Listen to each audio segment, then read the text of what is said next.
Itu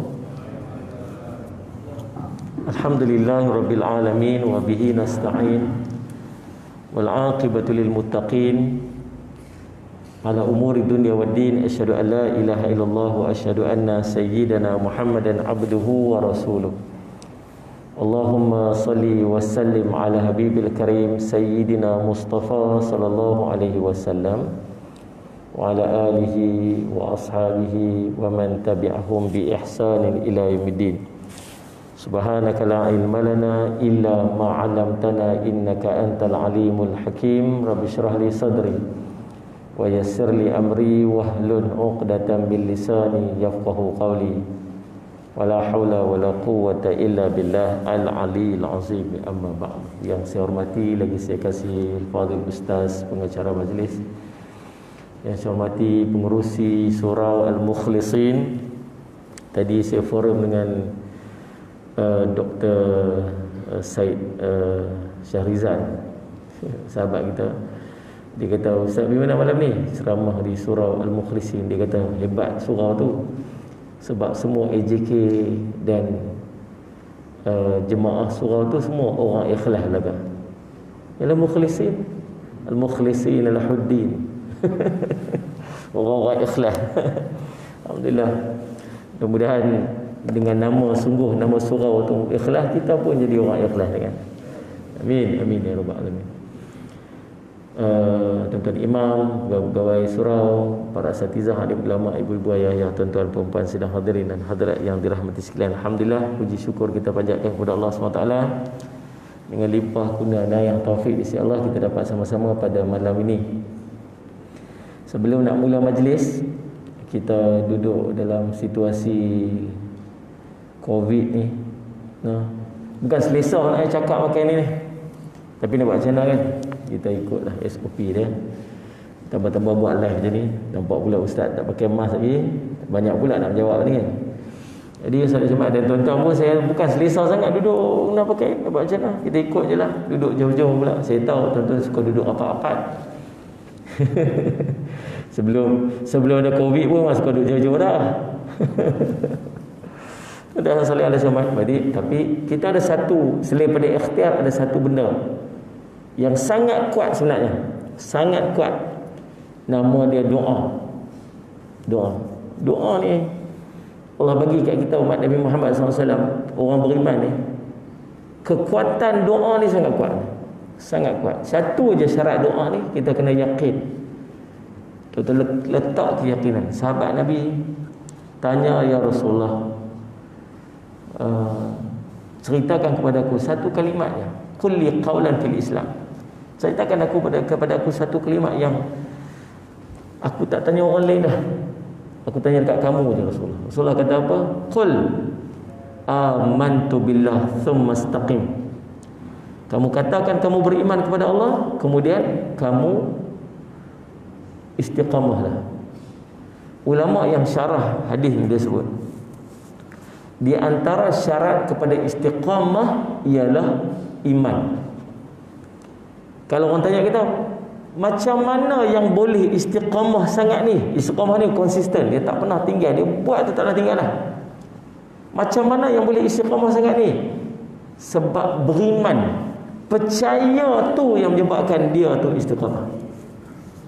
Contoh, saya nak bagi satu hadis Nabi SAW kata, salli ala sayyidina Muhammad, Allahumma salli ala sayyidina Muhammad, man qalaha min nahari muqinan biha famata qabla an yumsiya fahuwa min ahli jannah, wa man qalaha min al-laili muqin biha famata qabla an yusbiha fahuwa min ahli jannah.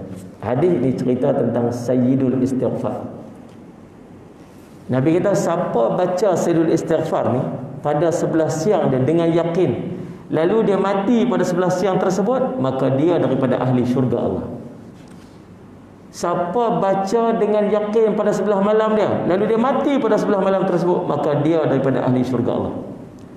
Saya nak tanya tuan-tuan betul-betul, kita ni tahu tak bila kita nak mati? Tuan dah faham tak faham saya duk cakap apa ni? Macam tak faham ni, diam. Tahu tak bila kita nak mati? Tak tahu. Tak siang, malam.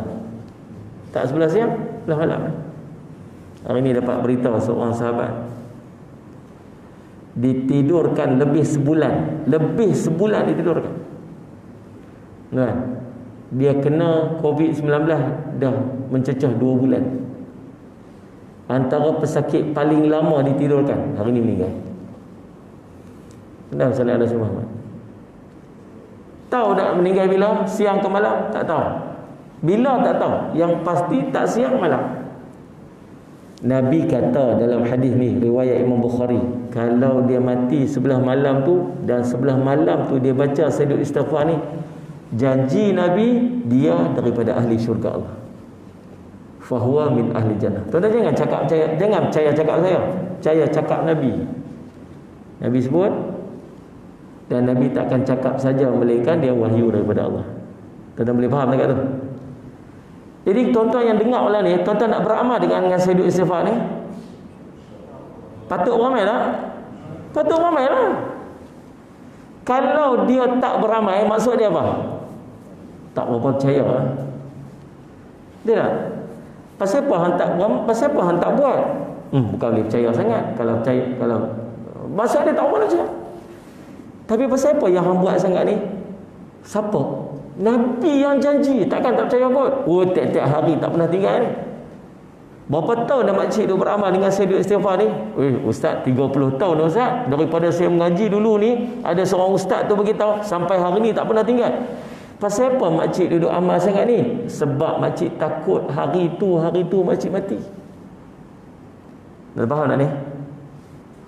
Jadi pasal apa dia jadi istiqamah tu? Sebab dia percaya, dia beriman. Sama juga dengan doa-doa kita ni. Antara doa yang kita nak kena beramal waktu kita duduk dalam tempoh Covid ni, saya nak ajak tuan-tuan 4 doa lah ni. Saya nak tuan-tuan yang orang-orang ikhlas dekat surah Mukhlisin ni, tolong jangan tinggal 4 doa ni. Makcik-makcik, kakak-kakak kat belakang, abang-abang, pakcik-pakcik kat depan, tolong jangan tinggal 4 doa ni. Doa nombor 1, Bismillahilladzi la yadurru ma'asmihi syai'un fil ardi wala fis sama'i wa huwas sami'ul alim. Bismillahilladzi la yadurru ma'asmihi syai'un fil ardi wala fis sama'i wa huwas sami'ul alim.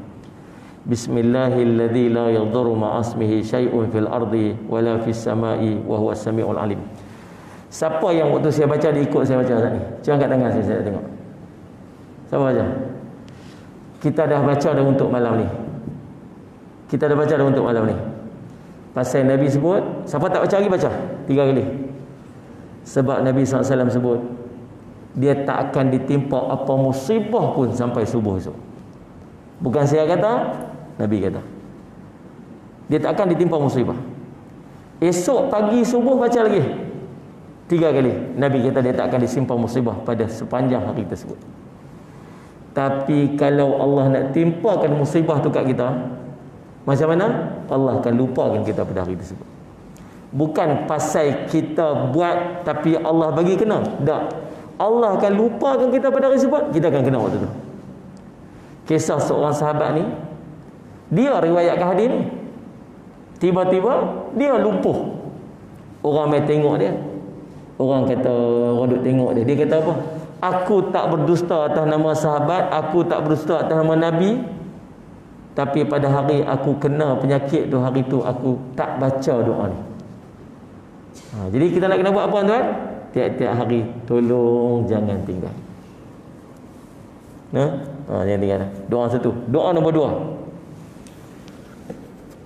2. A'udzu bikalimatillahi tammati min syarri ma khalaq. A'udzu bikalimatillahi tammati min syarri ma khalaq. A'udzu bikalimatillahi tammati min syarri ma khalaq. Doa ni Nabi pesan kat kita, kalau kita pergi satu-satu tempat yang kita tak tahu ada mudarat apa tersembunyi kat tempat tu. Mungkin ada binatang bisa ke, mungkin ada apa-apa benda tersembunyi, kita tak tahu mudarat tu ada tempat tu, tapi kita pergi, kita tak tahu. Baca doa ni. Singgah ke ni nak balik kampung kan, ni boleh rentas negeri ni, singgah dekat RNR. Tak tahu apa benda sembunyi kat RNR tu. A'udzu bikalimatillahi tammati min syarri ma khalaq. Jadi kita main masjid ni, duduk tepi-tepi kita ni bukan tahu. Lah ni orang positif COVID ni tuan-tuan, dia tak ada simptom. Tapi dia positif, kita tak tahu. Majoriti orang kena COVID lah ni tak ada simptom. Boleh, tapi transmitting, dia masih transfer. Kita tak tahu. A'udzu bikalimatillahi tammati min syarri ma khalaq. Baca. Doa. Apa yang tak doa tu? Nombor 3, doa dia. Doa ni tetap hafal. Saya ingat banyak majoriti kita hafal dah semenjak daripada COVID hari tu. Dulu tak tahu, tapi semenjak masuk COVID tu tahu. Allahumma inni a'udzubika minal baras wal junun wal judam wa min sayyi'il asqam. Allahumma inni a'udzubika minal baras wal junun wal judam wa min sayyi'il asqam. Allahumma inni a'udzubika minal baras wal junun wal judam wa min sayyi'il asqam. Doa keempat. Doa ni, yang ni banyak orang tak hafal lagi. Nama dia doa Abu Darda. Dalam Al-Azkar Imam Nawawi ada. Satu hari Abu Darda ni orang beritahu kat dia, rumah kamu terbakar. Dia kata, tak, rumah saya tak terbakar. Rumah kamu terbakar. Dia kata, tak, rumah saya confirm tak terbakar. Dia punya yakin tu sebab dia beramal dengan doa. Doa dia berbunyi, Allahumma anta rabbi la ilaha illa anta alaika tawakkaltu wa anta rabbul arsyil karim. Masya Allah kana wa ma lam yasha' lam yakun, la haula wa la quwwata illa billah al-aliyyil azim. A'lamu anna Allah ala kulli syai'in qadir wa anna Allah qad ahata bi kulli syai'in ilma. Allahumma inni a'udzu bika min syarri nafsi wa min syarri kulli dabbah anta akhidun bi nasiyatiha inna rabbi ala siratim mustaqim. Baca 3 kali pagi, 3 kali petang, samalah. Yakinlah. Kok tuan-tuan tak hafal? Saya duduk pergi mana pun ceramah ni, saya start dengan doa ni sebab saya nak paling tidak tuan-tuan pekat-pekat yang dengar tu pekat-pekat beramal, dan saya pun beramal pada malam tu. Clear lah untuk malam ni, esok pagi punya cerita pula lah. Saya buat satu ni, buku nota ni. Dalam ni ada doa-doa yang saya sebut tadi, ada kat luar ni. Jadi senang sikit lah. Tak payahlah duk suruh anak tolong Ustaz cari kat dalam internet Ustaz. Ada kat dalam ni doa-doa ni semua. Dalam ni pun ada 10 ayat terawal, 10 ayat terakhir surah Al-Kahfi. Ni doa Abu Darda ni ada kat dalam ni. Ni doa Abu Darda. Dan ni buku nota sebenarnya. Dan ada tuan-tuan nak tulis apa-apa. Usratuna ni saya punya kuliah subuh setiap hari. Tafsir Al-Quran. Jadi tiap pagi kami baca doa tu. Jadi tuan-tuan kod nak hafal doa ni, tuan-tuan pekat gilah lagi. Pekat tengok dekat luar tu. Ambil lah seorang satu dan sebagainya. Salih alaihi Muhammad tu baca, jadikan amalan pada setiap hari. Tapi jangan ambil saja banyak, Allah semua kesian kat saya. InsyaAllah. Baik tuan-tuan, salat Jumaat tu bukan tajuk dia, nak cerita, nak bagi mula dulu supaya kita beramal dengan paling tidak 4 doa ni pada waktu ni. Tuan-tuan boleh lah? Baik. Nabi SAW, Allah utuskan dekat kita ni sebagai role model. Sebab sifat manusia ni dia suka ikut, dia suka tiru. Dia tak boleh tak tiru. Dia ni nak jadi, dia nak ada identiti dia ni. Dia nak kena ikut siapa dia. Siapa yang dia suka. Ikut kepada suka ni tak semestinya baik. Dia bergantung kepada ni apa yang sedap pada hati dia. Tuan-tuan kena ingat kita ni semua Allah jadikan kepada kita ni fitrah. Fitrah kita mesti suka kepada kebaikan. Sifat malu, sifat marah, sikap suka kepada kebaikan, ini fitrah. Tetapi bi'ah dan suasana yang ada di sekitar kita ni, dia ubah diri kita jadi macam-macam mana. Kalau dalam keluarga dia tu ayah dia panas baran, maka anak dia akan cenderung kepada sifat panas baran ayah dia tu.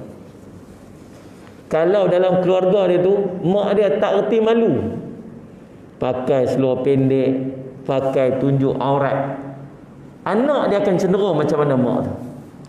Sifat yang ada dalam diri kita ni, dia akan dipengaruhi dengan apa yang duduk di sekeliling kita. Maka Nabi SAW, Allah utus Nabi SAW sebagai role model dia punya. Allah sebut dalam Quran, laqad kana lakum fi rasulillahi uswatun hasanah. Pada sisi Nabi SAW itu ada contoh teladan yang baik. Maka kita ni nak buat macam mana? Ikut Nabi SAW. Tuan-tuan nak jadi baik, tuan-tuan ikut Nabi. Kita tuan-tuan, saya ingat tak ada siapa nak jadi jahat. Tuan-tuan tanyalah orang jahat pun, dia dalam jauh sudut hati dia nak jadi orang baik. Semua orang nak jadi baik. Tuan-tuan, setiap minit dalam hidup kita, usahalah bagi jadi pahala. Setiap minit bagi jadi pahala. Saya pernah forum dengan seorang ustaz. Dia cerita kat saya, kita ni dalam hidup kita ni semua nak bagi jadi pahala. Daripada awal bangkit tidur sampai tidur balik, setiap minit tu boleh jadi pahala. Dengan satu cara je, buat kebaikan, jangan buat kemaksiatan. Tapi kita tidur kita biar jadi pahala. Makan bagi jadi pahala. Bergaul dengan isteri, dengan anak-anak, dengan suami, bagi jadi pahala. Pergi kerja, bagi jadi pahala. Nak buat macam mana? Niat perbuatan kerana Allah. Maka dia akan ubah daripada adat menjadi ibadat. Macam mana cara nak bagi niat semua perbuatan kerana Allah? Nombor satu, mulakan dengan bismillah. Bismillahirrahmanirrahim. Tuan-tuan, bila tuan-tuan buat satu benda mula dengan bismillah, dia tak akan izin tuan-tuan untuk buat maksiat. Sebab kita tak akan tergamak untuk buat maksiat bila kita baca bismillah. Petikan nombor ekor, bismillah lah. Bismillahirrahmanirrahim, 7432. Tuan-tuan sini tak apalah sebut, tuan-tuan tak bengok dekat kampung jangan main-main tuan-tuan. Sebut nombor, ustaz baca dah. Hari ni kita buka muka surat 22, perenggan nombor 3, baris nombor 6. Dipitika besok tuan, 2236. Jangan main-main dengan orang kampung. Hari tu saya pergi forum dekat Sabah. Ada ustaz sekali forum dengan saya. Dia kata, ustaz tahu tak, hari tu saya pergi khutbah satu tempat. Habis khutbah tu ada seorang mai jumpa, dia kata, ustaz nak RM30 dia kata. Dia kata, pasal apa bagi saya RM30 ni? Dia kata, ambil lah ustaz, saya sedekah kasih ustaz. Pasal apa? Ustaz jangan marah saya. Ustaz, itu hari ustaz saya tikam nombor ekor, saya menang ustaz. Lepas tu pasal apa bagi saya? Saya pakai nombor kereta ustaz ni lah. Ustaz pakai kereta, dia boleh ambil nombor kereta ustaz pergi tikam. Dia kata, dapat berapa? Kata, dapat apa? Dapat RM5 ustaz, RM5,000. Dapat RM5,000 bagi ustaz RM30. Itu pun kedekut lagi. Aduh, subhanallah. Tikam nombor ekor, tak ada orang baca bismillah pun. Tuan-tuan isap rokok je bismillah. Bismillahirrahmanirrahim. Allahumma barik lana fima razaqtana wa qina azabannar. Bismillahi wa ala barakatillah. Wih, panjang pula. Cucu. Dah ada tuan-tuan. Ada benda yang kalau benda maksiat kita tak akan mampu baca bismillah kan. Dia akan automatik halang kita daripada kita buat maksiat. Macam mulakan dengan bismillah. Yang kedua, buat dia bagi jadi sallallahu alaihi Muhammad mengikuti sunnah. Bila kita ikut sunnah, dia tak akan jadi maksiat. Tuan-tuan nak berpakaian, tuan-tuan berpakaian cara sunnah. Tuan-tuan nak bercakap, tuan-tuan bercakap cara sunnah. Tuan-tuan nak pergi buat kerja, tuan-tuan pergi buat kerja kerana ikut sunnah. Maka dia tak akan jadi maksiat. Saya ada kenal seorang sahabat, dia ni dulu gangster kat KL. Memang gangster tu, dengan badan dia satu macam, naik motor Harley Davidson. Tapi tak pernah dia berhijrah pakai jubah, pakai kopiah. Naik Harley Davidson pakai jubah. Biasanya kaki di kangkang tu kan, dia selok jubah dia ke atas, dia naik motor bom pergi makan sekali dengan saya lepas ceramah. Saya kata, amboi, hebat abang ni lah. Jumpa dengan kopiah tak pernah tinggal lah ni. Dia kata, ustaz, saya nak abang ustaz. Saya ni bekas gangster. Dulu saya gangster Ustaz. Memang gangster Ustaz. Dan sifat gangster ni panah baran Ustaz. Kalau tak panah baran tak jadi gangster. Pantau orang sikit-sikit boleh kena nak belasah orang ya. Nak cerita dia. Baru boleh jadi gangster Ustaz. Macam Ustaz tak boleh jadi gangster kata. Kan? Kita ni lambat cucuh nak berjalan tu lambat sikit. Dia pantau spark sikit ya kira nak. Tapi dia kata, Ustaz, macam mana cara saya nak bagi reda supaya saya ni tak cepat padam barang Ustaz? Saya pakai jubah, saya buku kopiah. Setiap kali saya nak marah ataupun saya nak buat benda yang tak elok, saya ingat ni saya duk pakai sunnah Nabi SAW dekat badan saya. Dia ni jadi penghalang saya ni daripada saya buat maksiat. Rupanya macam tu. Kita buh tayak atas kepala ni bukan sebab nak tunjuk alim tuan. Jadi bukan alim tu mana pun. Walaupun orang panggil kita ustaz dia nak ni. Kita baru nak start ya, tak apa nak hidup lagi. Dia lain macam mana? Ubuh ketayak atas kepala ni kita tahu sebab ketayak ni lah kita tak buat benda tak elok. Nah, kita pakai jubah ke pakai kain pelikat, pakai baju Melayu ni tuan-tuan sekalian, bubuh janggut ni, janggut ni. Bukan sebab baik sangat, sebab tak baiklah yang pakai macam tu. Dia lah, sebab tak baiklah kita buat perangai ni. Yang kita pakai macam ni. Kita pun tak teringin. Tuan-tuan pakai bubuh ketayak atas kepala tu tapi tengok wayang tak? Saya tanya tu ikhlas dia jawab. Anak cucu balik boleh travel apa ni? Kata, tuan, jom kita pergi tengok wayang kan?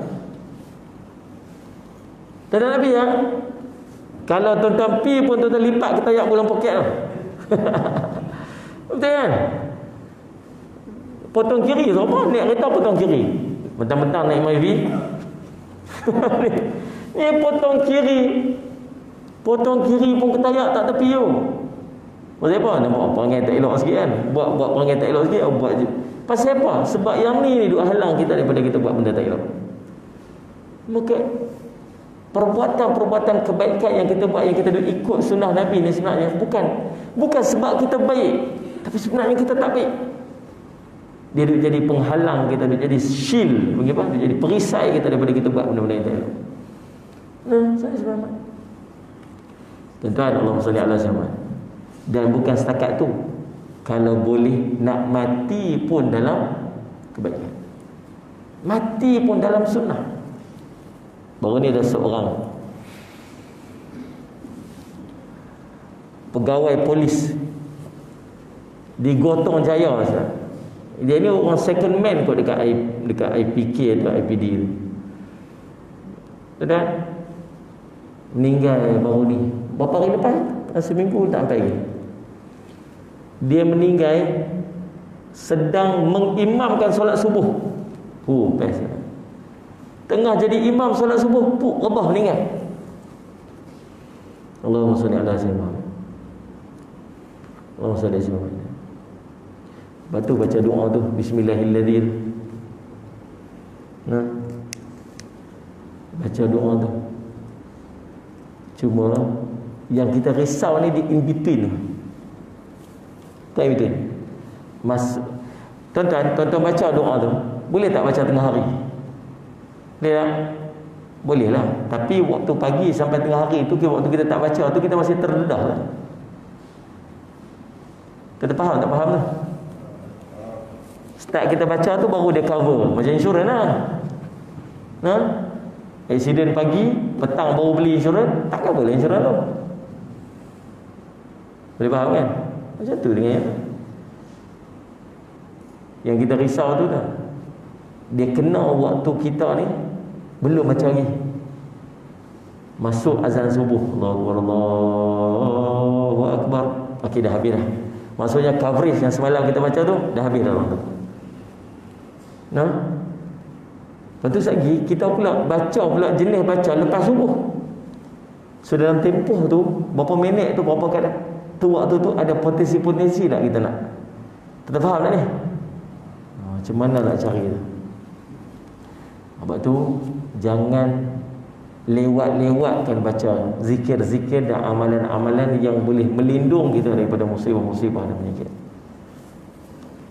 Dia jadi imam solat subuh, meninggal ketika mengimamkan solat subuh. Saya tengok gambar tu, berjubah lengkap tu kan. Jubah lengkap. Kematian dia perfect. Tengah solat subuh, jadi imam pula solat subuh, berjubah putih pula tu. Semua tu dah kira. Kalau boleh nak mati dalam keadaan kita ni, duduk dalam sunnah. Al-hayatu bisunnatin nabawiyah. Hidup kita ni dipenuhi dengan sunnah-sunnah Nabi SAW. Sebab pahala. Tapi ada orang yang macam sahabat kita ni tadi, meninggal setelah berapa hari duduk atas katil ICU. Kalau duduk atas ICU, boleh pakai jubah putih tak tuan? Boleh pakai kopiah tak? Tak lah. Tak dapatlah kelebihan-kelebihan tu. Tapi kata ustaz ni yang kuliah, yang forum sama dengan saya tu, dia kata paling tidak orang lelaki-lelaki ada satu sunnah yang dia pakai walau macam mana keadaan pun, sunnah tu melekat dengan dia. Nama apa? Janggut. Ni buah janggut ni. Pakai janggut ni. Pasal apa buah janggut ni? Pasal sunnah, bukan pasal siapa-siapa. Paling tidak ada benda tu melekat ke dia. Dan kalau dia mati pun ada sunnah tu melekat ke dia. Nama janggut. Muslimat jangan duk pergi buah janggut lah. Nanti pergi beli lotion, pergi beli minyak pun dia bagi apa? Janggut dia. Siapa ni dia? Ustaz kata sunnah. Dah lah kat orang lelaki. Hari tu saya ada seorang perempuan, budak perempuan, dia duk ajak tutorial ikat serban. Ikat serban, kita ni kena beramal dengan sunnah Nabi SAW. Kita ikat serban, dia perempuan. Tak payahlah pakaian lelaki-lelaki lah, jangan perempuan dia pakai. Bahkan perempuan ni kalau dia misai lebih-lebih nampak macam lelaki-lelaki tu, pergi cukup. Janggut cukup, bulu kaki pergi cukup. Ni sama naik dengan lelaki bulu kaki. Tidur atas katil dua-dua orang tu selimut nampak ujung kaki apa semua ni. Anak mai dia tak tahu mana satu kaki ayah, mana satu kaki mak. Tak tahu bersihkan kaki tu sebab apa? Sebab sifat orang perempuan macam tu. Saling semadan. Maka hidup kita biar dalam sunnah Nabi SAW. Dan contoh dia siapa? Contoh dia ialah Rasul SAW. Maka tuan-tuan, ada sifat-sifat Nabi SAW yang kita kena ikut. Sebelum tu saya nak bawa tuan-tuan sekalian, sallallahu alaihi Muhammad, ada beberapa nama Nabi SAW. Nabi punya banyak nama yang Allah panggil dekat Nabi SAW. Antara dia Abduhu, hambanya. Lagi Amin. Lagi Aziz. Ini semua nama-nama Allah yang Allah panggil Nabi Muhammad dengan sifat Allah. Oh, hebat. Lagi Da'i. Lagi Hadi. Lagi Hafi. Lagi Haqq, yang benar. Lagi Harith alaikum. Harith alaikum, yang mempunyai perhatian sepenuhnya terhadap kamu. Lagi Karim, yang mulia. Lagi Khatamul Anbiya, penutup para nabi. Ini semua nama-nama nabi dalam Quran. Lagi Khatim, penutup. Lagi Mutawakkil, hamba yang bertawakal. Lagi Misbah, penyuluh. Mubashir, yang membawa berita gembira. Mudaththir, yang berselimut. Sallallahu alaihi Muhammad. Mubin, yang jelas. Munir, yang bercahaya. Muta', yang ditaati. Rashid, yang mendapat bimbingan. Sadiq, yang benar. Siraj, pembawa penerang ataupun pembawa cahaya. Syahid, yang menjadi saksi. Ummi, yang ummi. Banyak lagi lah. Adil, Amir, Akhir, Awal, Batin, Fatih, Habibullah, Hafiz, Hakim, Hamid, Hasib, Hajazi, Jawad, dan semualah. Banyak lagi. Dan tuan-tuan, sallallahu alaihi Muhammad, ada beberapa sifat Nabi yang Allah cerita dalam ayat ni yang kita boleh, Allahumma salli ala sayyidina Muhammad, jadikan panduan dalam Allahumma salli ala sayyidina Muhammad kehidupan kita. Saya nak bawa tuan-tuan beberapa sallallahu alaihi Muhammad. Di antaranya ialah sallallahu alaihi wasallam Muhammad. Mari kita tengok akhlak Nabi SAW yang patut kita ikuti dan patut kita contohi. Sallallahu alaihi wasallam Muhammad. Yang pertama, Nabi SAW menghargai nikmat walau sekecil apapun tanpa memperlekehkannya. Simple aja tuan. Dapat nikmat sekecil apapun, syukur. Tuan-tuan boleh main masjid ni nikmat lah. Nikmat apa tuan-tuan? Hari tu berapa lama tak boleh main masjid? Patut syukur tak? Syukur. Tapi ada orang tak syukur? Apalah, tak boleh rapat saf lah, jumlah lah, apalah. Dia komplain, dia tak main pun. Saya nak pesan tuan-tuan, cukuplah komplain. Tuan-tuan berhenti komplain, Allah tambah nikmat. Selagi tuan-tuan komplain atas nikmat, Allah akan bagi banyak benda lagi untuk tuan-tuan komplain. Kita nak komplain kat siapa sebenarnya? Apa yang jadi kat kita ni? Siapa yang nak? Betul-betul siapa nak macam ni? Orang paling atas sampai orang paling bawah. Siapa yang nak duduk macam ni? Duduk dalam keadaan takut, duduk dalam keadaan orang mati, duduk dalam keadaan orang kena penyakit, orang kena ditidurkan. Kita duduk tengok tadi. Nak pergi kerja tak boleh, nak pergi buat ni tak boleh, nak pergi buat tu tak boleh, nak berjalan tak boleh. Siapa yang nak? Tak ada siapa nak dah. Tak ada siapa pun nak. Tapi dia nak komplain kat siapa? Makcik, ada seorang pakcik bawa balik tembikai kat isteri dia. Balik tembikai, isteri dia belah-belah tembikai. Allah, tawang. Dia kata kat suami dia, tawang. Suami dia kata, sedih, kecil hati dia. Kita kalau bawa balik apa-apa kat isteri, kat balik apa-apa bagi hadiah kat orang, orang komplain rasa apa? Kecil hati kan? Kecil hati dia. Dia kata kat isteri dia, komplain kat siapa ni? Dia komplain kat saya kan? Takkan saya saja-saja nak beli buah temikai tawar? Tidak. Mesti nak bawa balik temikai yang paling manis, yang paling istimewa. Oh, tak patut komplain kat abang. Lepas tu nak komplain kat siapa? Kat orang yang jual temikai. Kalau yang jual temikai, agak-agak dia nak tak komplain, dia nak tak jual temikai yang tawar. Hari ni sajalah nak jual temikai yang tawar-tawar. Mesti confirm orang tak main beli dah kat dia. Tidak. Mesti dia nak jual temikai yang paling istimewa, produk paling baik. Orang tak patut komplain dekat penjual temikai. Apa tu komplain dekat orang yang tanam temikai? Mesti orang tanam temikai tu nak tanam buah yang paling istimewa, yang paling sedap, yang paling lazat. Tidak. Habis tu nak komplain dekat yang menciptakan temikai tu, Allah. Last kali ending komplain kat Allah. Sama lah kita tuan-tuan. Sekecil-kecil nikmat, syukur kepada Allah. Allah kata apa? La in syakartum la azidannakum. Surah Ibrahim, Quran. Siapa syukur, aku tambahnya. Wala in kafartum innahu azabil syadid. Baginya azab yang sangat pedih, sangat berat. Sebab sebabkan belajar syukur, belajar kata alhamdulillah. Dapat takat mana pun alhamdulillah. Stop komplain, hidup kita akan tenang. Salat semangat. Dalam riwayat cerita seekor burung. Burung ni bulu tak ada. Bulu tak ada. Nak terbang tak boleh lah, bulu tak ada.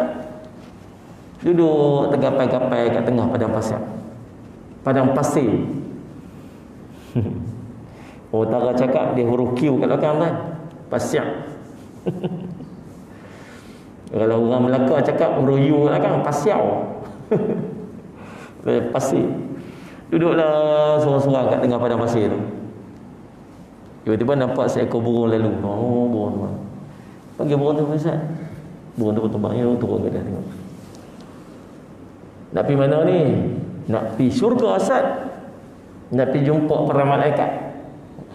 Boleh tak tolong tanya Asad malaikat tu, tolong tengok-tengok Asad, aku ni nak duduk dalam keadaan macam ni sampai bila? Sampai bila aku nak duduk dalam keadaan susah macam ni? Tak ada bulu, tak ada apa, susah nak makan pun tak boleh, nak terbang pun tak boleh. Berapa lama lagi akan aku duduk dalam kesusahan ni? Tolong Ustaz pergi suruh tanya malaikat, suruh malaikat mai beritahu kat aku Ustaz.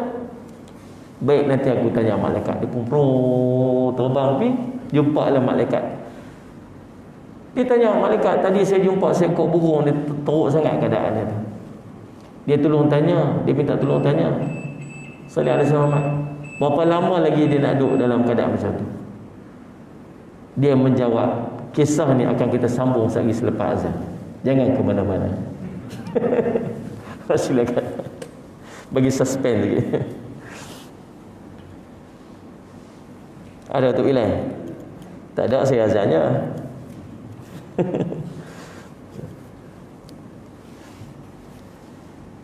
Sila lagi.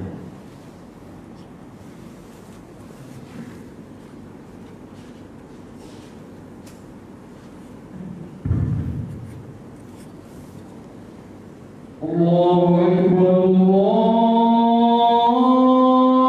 Akbar. Allahu Akbar, Allahu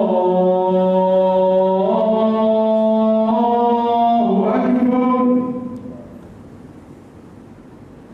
Asyhadu an la ilaha illallah.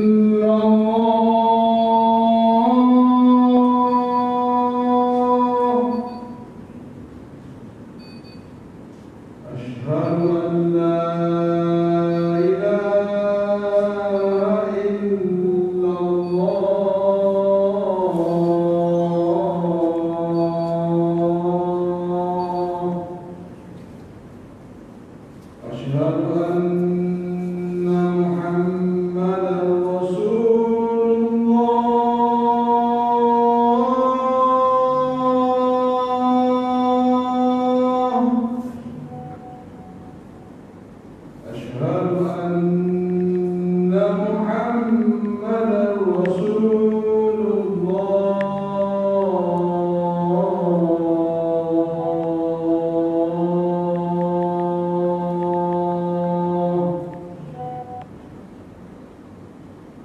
حي على الصلاة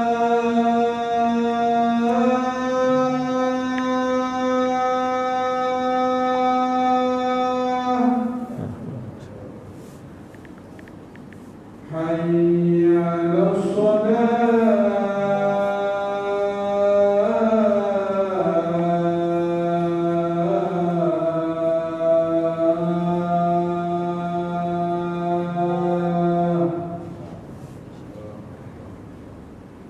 حي على الفلاح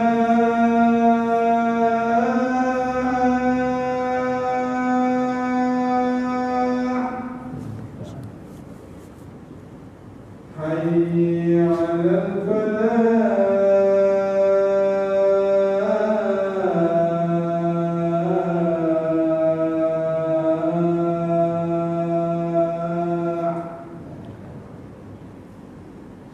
الله أكبر،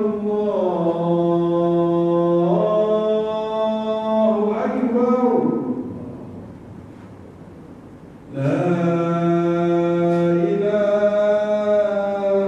إلا الله.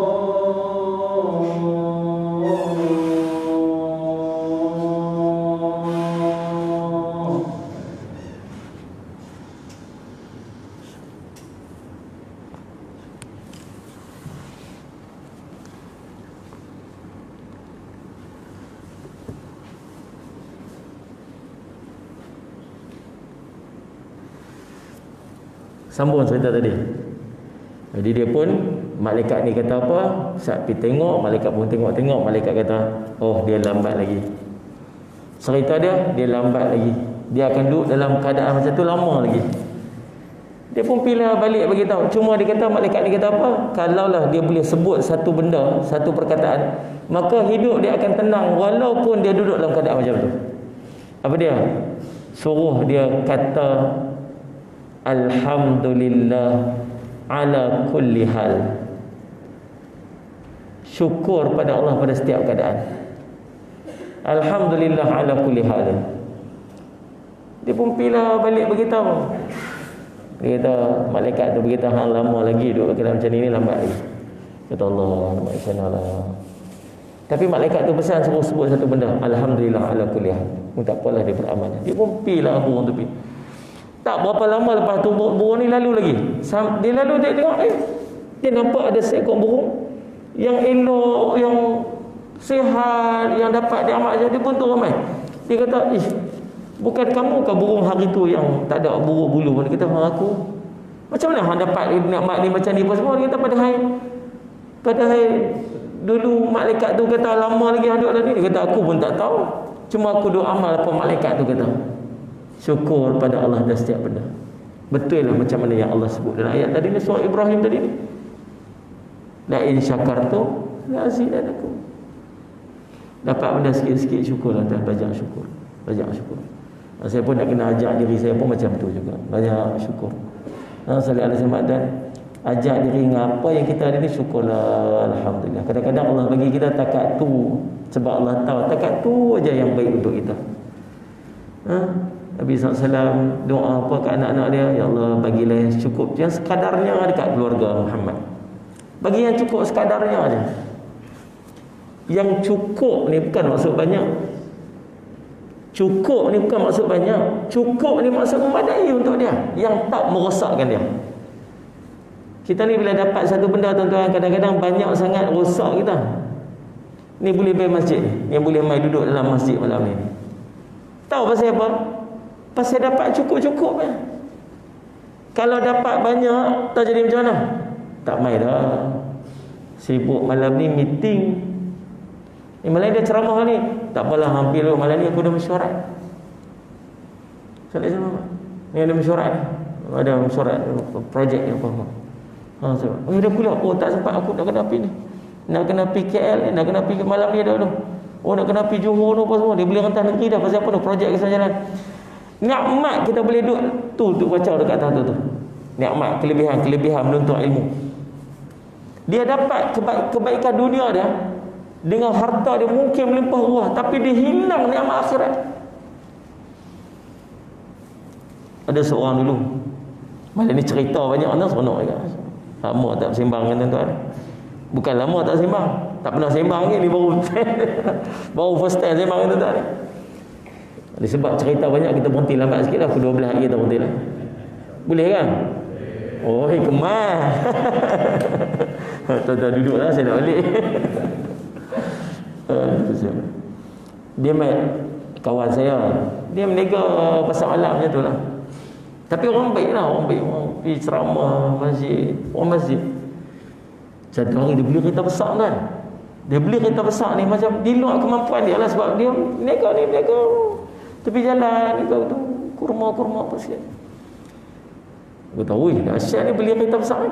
Dia beli Alphard tu. Waktu tu Alphard yang paling hebat lah zaman tu lah. Dia kata apa? Ustaz, dia waktu tu dia tak panggil Ustaz lah, kawan dia. Kata Jafri, kita ni nak pakai satu benda jangan berkira. Jangan berkira. Kereta ni beli anggap sewa. Kalau kita sewa Proton Iswara sehari RM50 waktu tu kan. Anggap sewa Alphard ni sehari RM50. Anggap sewa kita ni sehari RM50. Kerja kita tu ikhtiar bagi dapat ekstra RM50 sehari tu. Pergi meniaga apa semua, ikhtiar bagi dapat ekstra RM50. RM50 ni tak tepi, yang ni anggap sewa kita tu. Satu hari kereta tu akan jadi milik kita. Juga, cerdik juga dah fikir. Kalau sehari-hari tu berniaga boleh dapat 100, ikhtiar bagi dapat 150. RM50 ni untuk haban dapat nikmat ni yang kita duk ada lagi. Tak faham tak ni? Itu strategi dia. Saya kata okey lah, logik juga lah. Tapi rupa-rupanya kes dia nak cari RM50 tu, masjid kuliah tak boleh nak pergi dah, pasal nak kena pergi buka meja untuk berniaga tu. Subuh pagi-pagi yang mai sembahyang subuh berjemaah tu, yang dia dapat qabliyah subuh tu, Salli ala Sayyidina Muhammad, yang Nabi kata rakaatan fajr khairun minad dunya ma fiha, lebih hebat pada dunia segala isi tu. Tak dapat pasal nak kena set up niaga nasi lemak orang nak beli pagi-pagi. Okey, nak cari RM50 tu. Buka niaga sebelum orang solat Jumaat. Orang masuk Jumaat, dia kena masuk last sekali pasal orang nak masuk. Satgi dia kena keluar awal sekali pasal satgi orang nak keluar. Nak kelebihan masuk awal dan balik lambat tu tak dapat dia. Kes apa ni? Kes nak dapat lebih RM50. Ya, dia dapat nikmat dunia tu, tapi dia hilang nikmat-nikmat besar di akhirat. Betul tak? Itulah kita kadang-kadang Allah bagi kat kita ni, yang kita dapat nikmat ni macam ni yang kita tak nampak dia sebagai satu nikmat ni. Tahu pasal apa? Pasal yang kita dapat tu cukup je untuk kita. Lebih sagi mudarat. Boleh mudarat diri, boleh mudarat akhirat, lebih dahsyat. Kalau kurang tak cukup kat kita. Maka Nabi kata apa? Fakir boleh bawa kepada kufur. Miskin sangat pun lagi boleh jadi kufur. Maka Allah bagi kita cukup-cukup. Sebab tu belajar cakap apa? Alhamdulillah. Alhamdulillah. Sampai semua mak dapat RM50. Alhamdulillah. Alhamdulillah. Cukup. Dah, cukup. Yang kau beli ni dah. Isteri masak. Alhamdulillah. Ini ada makan apa ni? Tak ada apa bang. Alhamdulillah. Panjang sikit ni. Allah belajar kata Alhamdulillah. Alhamdulillah ala kulli hal. Sifat Nabi SAW yang pertama yang kita boleh ikut ialah Nabi SAW banyak bersyukur walaupun dalam keadaan yang sedikit, tanpa memperlekehkannya. Yang berikutnya, yang kedua, Nabi SAW tidak pernah mencela makanan. Apabila suka, Nabi makan. Apabila Nabi tak suka, Nabi meninggalkannya tanpa mencelanya. Sallallahu alaihi wasallam. Suka, ni pun kena belajar kan ni, belajar. Ada satu benda dengan keluarga, dengan isteri ni, dia panggil keharusan untuk menipu ni, salah satu dengan isteri. Jaga keharmonian. Kita duk pakai modal itulah, duk buat benda tak elok apa. Tipu cerita boleh tak?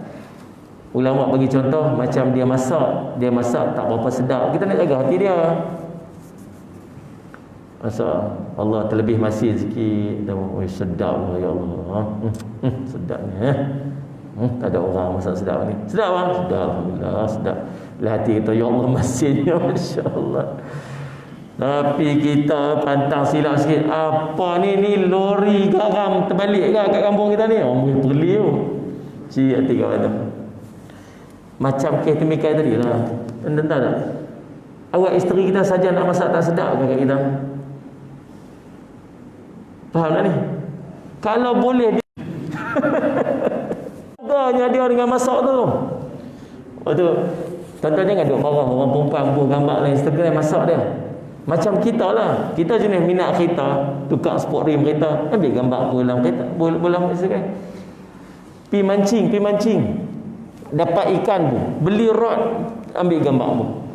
Beli tu, ambil gambar pun. Orang minat motor pun, orang minat basikal, buat gambar basikal, buat gambar tayar basikal, buat gambar seat basikal, buat gambar minat. Orang perempuan dia tak minat yang tu, dia minat masak. Lepas dia masak, dia buat gambar tu. Bagi dia, tak usah duk marah dia sangat. Dia suka macam tu. Dia kata, hargai dia. Kita pun bila dia buat gambar makanan tuan-tuan, like lah sama, sampai lelaki pun tak mau like yang sore. Dia tu sedap sungguh. Mak dia lagi dia semangat dia nak masak. Aduh, subhanallah tuan-tuan. Appreciate, hargai. Kalau kita suka, mungkin sebut dengan bahasa yang lain. Oh sedap dah, insya-Allah. Kalau macam kurang-kurang sikit, dia perfect sikit. Ya, kita apa? Saya dia kata, kita lah, itulah makan komplain punya. Pada dia tanya dia, okey dah sedap dah. Pada susah. Macam itulah tentang salih ala Muhammad. Tentang muslimat, kita tinggalkan satu sunnah sangat hebat. Satu sunnah sangat hebat. Makcik-makcik kat depan, makcik-makcik kat belakang ni, masuk syurga ni mudah je. Ni terbuka macam ni. Nak masuk syurga ni tenganga pintu macam tu je. Orang perempuan ni paling mudah masuk syurga.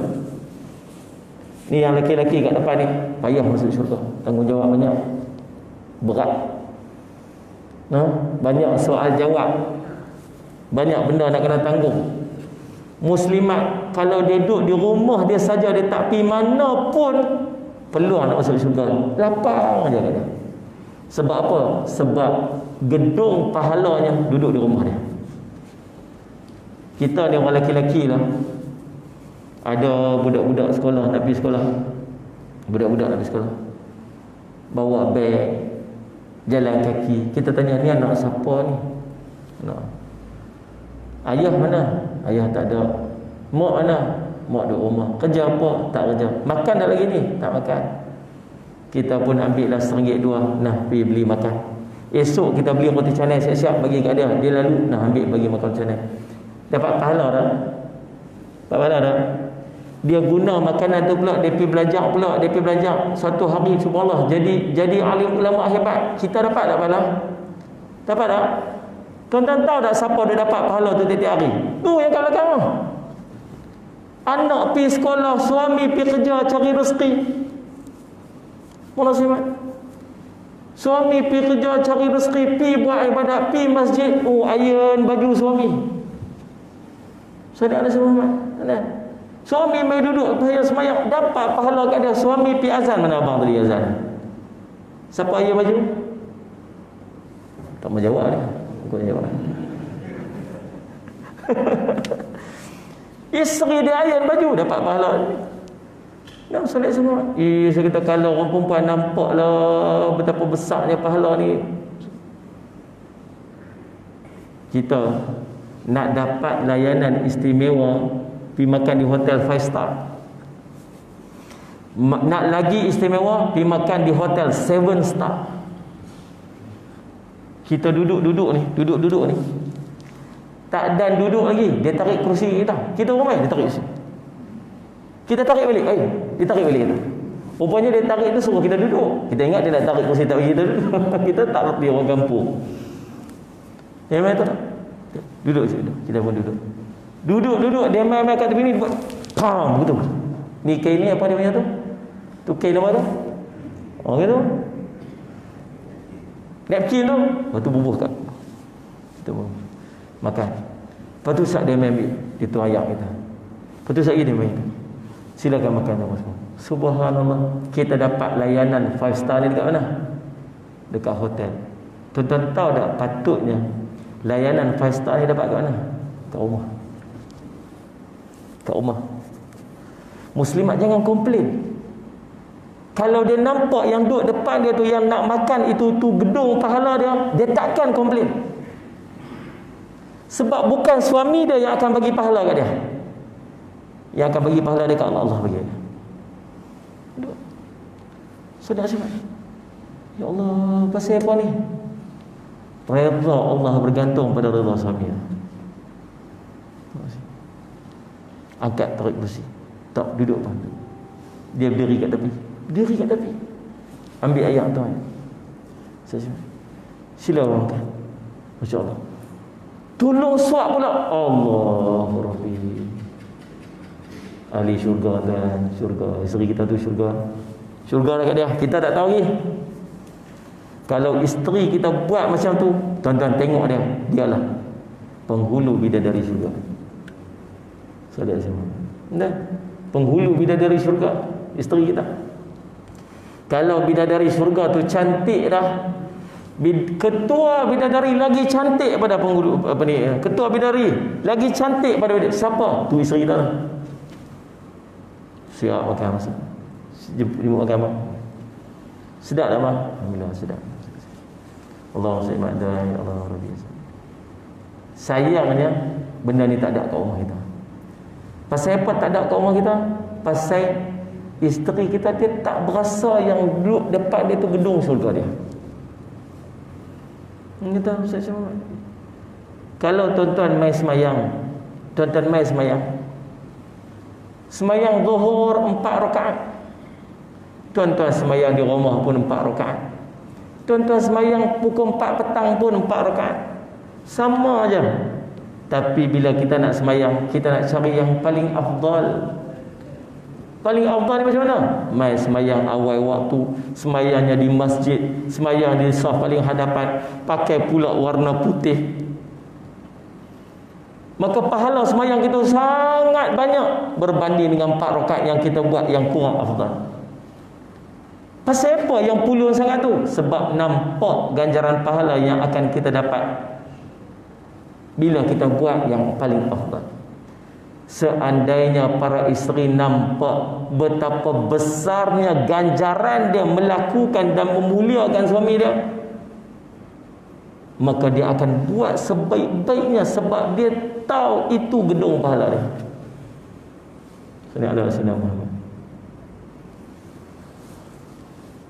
Satu hari Nabi SAW dipanggil berjumpa dengan satu keluarga, seorang penjaga kebun. Dia ada seekor unta. Unta dia tengah mengamuk unta ni, mengamuk. Dia panggil Nabi Rasulullah, tolong saya ni, unta kami tengah mengamuk. Nabi kata tak apa-apa, bagi saya masuk. So jangan masuk Rasulullah, saya takut sekali dia tekam. Dia macam singa, macam serigala lah unta ni. Tak apa, dia faham aku. Nabi SAW masuk. Nabi masuk. Nabi SAW pegang kepala dia. Nabi SAW pegang perut dia, pegang kepala dia. Tu, dia nampak Nabi masuk. Dia mai kat Nabi SAW. Dia terus tunduk kepala dia. Dia cium kaki Nabi SAW. Cium. So, bila cium kaki Nabi SAW, dia pun keluar. Nabi SAW keluar. Para sahabat tengok. Ya Allah, unta pun cium kaki Nabi SAW. Tunduk sujud dekat Nabi SAW. Dia kata, wahai Rasulullah, kalaulah, Allahumma salli ala sayyidina Muhammad, unta pun sujud di tapak kaki kamu ya Rasulullah, patutnya kami ni lagi sujud dekat tapak kaki Rasulullah. Kami ni lebih patut untuk sujud dekat kamu ya Rasulullah. Rasulullah kata apa? Salli ala sayyidina Muhammad, kalaulah seseorang itu diharuskan untuk bersujud kepada seseorang yang lain, maksudnya tak boleh lah, tapi kalau boleh, nescaya seorang wanita itu kena sujud kepada suami dia. Sallallahu alaihi wasallam. Bahkan Nabi kata apa? Seandainya tubuh seorang suami itu diliputi dengan darah dan nanah daripada hujung rambut sampai ke hujung kaki dia, penyakit dia, dan isteri ni menjilat satu badan dia bersihkan nanah dan darah itu dengan jilatan, dengan lidah dia, masih belum menunaikan hak seorang suami terhadap isteri. Kita cerita tu, mulianya seorang suami ke atas isteri di sisi Allah. Ustaz, sampai macam tu ke? Awaknya hina sangat seorang perempuan ni? Dah, itu bukan penghinaan, itu kemuliaan. Sallallahu alaihi wasallam. Kalau dia nampak semua kebaikan-kebaikan yang Allah nak bagi pada dia yang duduk di rumah tu, dia tak akan komplain walau sepatah, sebab jalan dia nak masuk syurga terang jelas saja dengan dia khidmat pada suami dia. Seorang perempuan pergi jumpa Nabi Rasulullah. Untung lelaki-lelaki boleh pergi berjihad, berperang, boleh hantar jenazah. Kami orang perempuan macam mana ni? Macam mana kami nak dapat ni? Macam mana kemuliaan seorang lelaki ni? Kata Nabi SAW, kamu taat pada Allah, taat pada Rasul, taat pada suami, jaga maruah kamu. 4 benda ni je, kamu masuk syurga. Settle masalah. Sebab matlamat kita bukan kat dunia, matlamat kita kat akhirat. Dan orang lelaki pun, bila isteri kita Allah kurniakan kebaikan macam tu, jangan komplain banyak. Kalau komplain, macam tu, awak macam ni, siapa macam tu, kan, masak lagu ni, masak ni, awak macam tu, awak macam ni, komplain aja. Isteri buat tanggungjawab dia dengan sempurna, suami buat tanggungjawab dia dengan sempurna, maka rumah tangga akan jadi sempurna. Satu benda aja ulama sebut, nak dapat keluarga yang sakinah, yang dalam dia ada rahmah dan mawaddah, seorang suami dan seorang isteri melaksanakan tanggungjawab dalam urusan rumah tangga dia ikhlas kerana Allah. Tu aja. Suami buat tanggungjawab kerana Allah, isteri menunaikan tanggungjawab dia kerana Allah. Jangan buat sebab nak suami hargai kita. Kita akan kecewa. Saya masak kat abang, saya basuh baju abang, saya buat tu, saya buat ni. Apa abang ni? Terima kasih pun tak ada kat saya. Kalaupun suami kita tak ucap terima kasih walau sepatah, Allah akan bagi pahala kat kita yang lebih hebat lagi daripada ucapan terima kasih seorang suami. Nak kecewa buat apa? Suami tak payah komplain, saya lah keluar pergi cari kerja, saya lah susah payah siang malam ni, kalau saya tak bawa balik makanan ni, kamu ni kebuluran kat rumah. Jangan komplain. Sebab tu tanggungjawab kamu buat dan Allah akan bagi pahala kat kamu. Isteri kita tak boleh bagi pahala kat kita, suami kita tak boleh bagi pahala kat kita. Yang boleh bagi pahala ialah Allah. Maka buat kerana Allah. Jangan buat pasal suami, jangan buat pasal isteri. Sebab kita akan kecewa. Faham tak? Lihat berikut tu pula ni. Baik, Allah simak. Yang ketiga ni, baru tiga ni, bila nak habis tiga cukup lah ni. Yang ketiganya, subhanallah, salli ala sayyidina Muhammad, tidak pernah marah apabila urusan tersebut pada urusan dunia, dan marah bukan semata kerana nafsu. Marah Nabi SAW. Kita memang Allah bagi kat kita ni sifat marah. Memang ada, seorang-seorang setiap orang ada sifat marah. Seorang sahabat pergi jumpa, ya Rasulullah, awsini ya Rasulullah, tolong nasihatkan saya ya Rasulullah. Kata Nabi SAW, la taghdab, jangan kamu marah. Faraddada mirara, tanya lagi, tak puas hati. Nabi SAW jawab sikit sangat, nak tahu banyak nasihat lagi Rasulullah. Tanya lagi. Nabi kata, la taghdab, jangan kamu marah.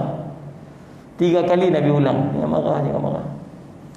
Tuan-tuan sallallahu alaihi wasallam, marah ni kesan dia besar. Saya dulu waktu dapat anak, isteri bersalin, bawa anak saya 5 orang waktu tu. Pergi makan, isteri duduk dekat hospital. Ni kita nak handle yang kecil-kecil ni, anak kecil-kecil waktu tu. Pergi makan kat tempat. Tak berapa lama baru ni bawa pergi makan lagi sekali. Ni kisah ni 7-8 tahun lepas ni. Baru ni bawa makan. Tanya, kita pernah main dah kedai? Oh, pernah main dah ya. Kita pernah main dah kedai ni. Anak saya seorang tersebut. Bila? Lama dulu ni. Saya ingat ni pasal ayah pernah marah kami waktu tu. Ayah pernah marah waktu tu pasal kami tak mau kongsi Milo. Order Milo. Budak-budak bukan minum habis. Dia bazir minum order seorang satu lagi tak habis. Hari kita order satu, kongsilah sama-sama. Oh, budak-budak ni bukan marah. Oh, pekat merajuk ni nak apa semua. Kita marah kat dia. Kita ada duk stres ni.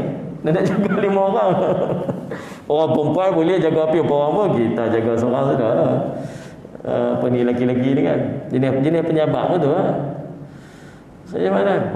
Tu marah. Dia boleh ingat dalam banyak-banyak kisah makan lah apa semua. Dia tak ingat. Yang dia ingat, okey, marah dia tu je.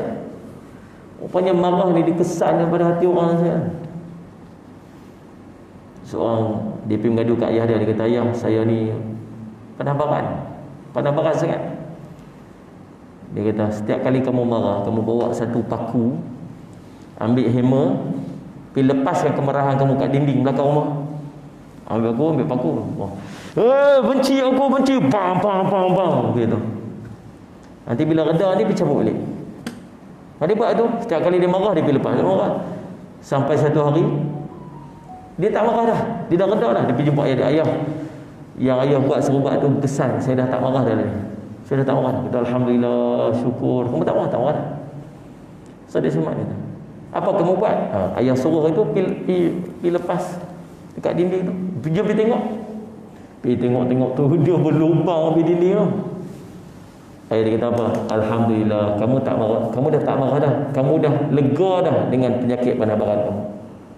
Tapi kamu tengok ada dinding ni. Apa? Lubang-lubang banyak. Itulah hati-hati orang yang kamu marah tu. Kamu dah tak marah dah. Tapi orang yang dimarah tu, kesan dia masih melekat di hati-hati.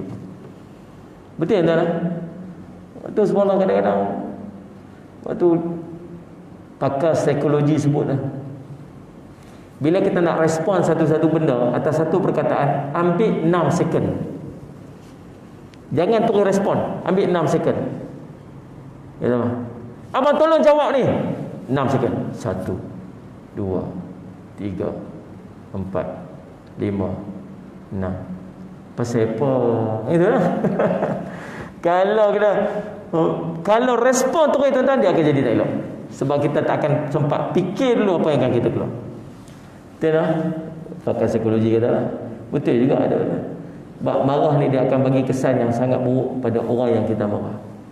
Maka orang yang nak ikut macam mana karakter dan akhlak Nabi SAW, dia sangat menjaga marah dia.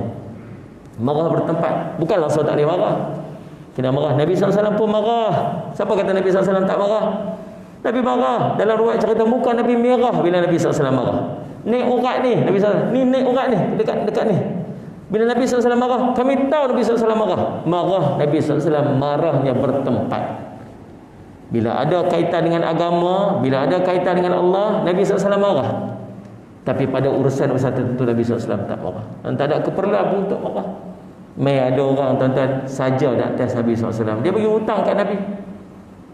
Jumpa Nabi, dia rentak kain yang duk selendang yang duk di Nabi ni, rentak sampai berbirak ni. Sayyidina Umar ada sekali waktu tu, Sayyidina Umar kata, Rasulullah bagi saya settle kawan ni ya. Kan? Sayyidina Umar jangan memeng dah. Bagi saya so, tak apa. Tidaklah seorang Nabi itu diutus melainkan dengan kelembutan. Pasal apa? Dia kata, Muhammad bayar hutang saya. Belum sampai waktu lagi. Muhammad bayar hutang saya. Nabi SAW kata kat Sayyidina Umar, kamu tolong nasihatkan aku apa tindakan yang aku patut buat, kamu nasihat kat dia apa tindakan yang patut buat. Wahai sahabat sekalian, tolong usah pergi kutip duit, bayar kawan ni, bagi dia selesai.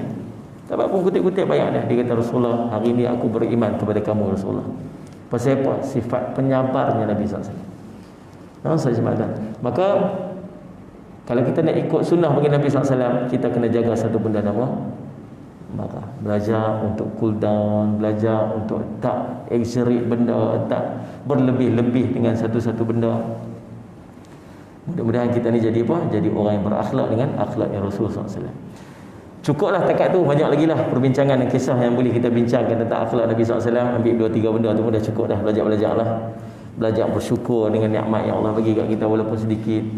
Nah, belajar jangan kita mencela makanan yang duduk depan makanan depan mata kita. Yang ketiganya, jangan jaga kemarahan kita ni. InsyaAllah mudah-mudahan jadi manfaat. Saya minta ampun, minta maaf salah silap. Saya ucap terima kasih kepada pihak surau Al-Mukhlisin yang sudi untuk menjemput saya pada malam ni, insyaAllah. Dan dekat luar sana tuan-tuan, ada buku-buku saya Rasulullah buat dalam hidup dia, kita nak ikut semua ada kat dalam ni. Dalam ni ada satu doa yang tuan-tuan boleh amal, doa tanggai baju, buka baju, supaya jin dan syaitan tak nampak kita ni. Orang tak nampak kot, tutup pintu tu, tapi jin boleh nampak lagi.